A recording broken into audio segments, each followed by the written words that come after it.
Hello नमस्कार, आप देख रहे हैं आईसी पब्लिक प्लेटफॉर्म। मैं हूं इंद्रजीत चौरसिया। देख लीजिए, नेताओं ने साला सीट बांटने पे अपने इधर उधर टिकट कहाँ मिलेगा नहीं मिलेगा, किसको देना है नहीं देना है, इस पे डिसाइड कर रहे हैं। और यहाँ पे गांव के लोग जो है डूबते जा रहे हैं पानी में। देख लीजिए, ये कब सुधरेगा? टिकट बांटो, ये दो वो दो। साला नेता भोसरी वाले लोग, ये लोग साली सब जनता को बेवकूफ़ बना के और जीत जीत के अपना घर द्वार भर रहे हैं। और यहाँ पे जनता मर रही है हर दिन।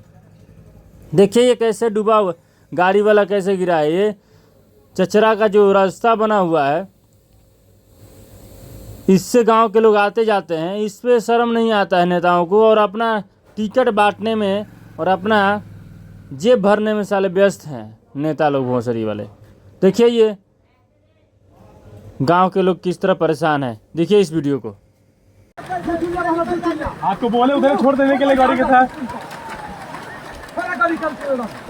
वो नैया ला के लोड करा रहो। भागे भागे भागे।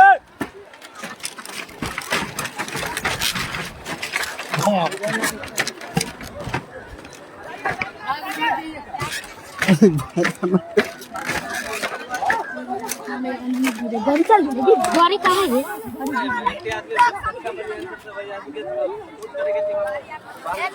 हाँ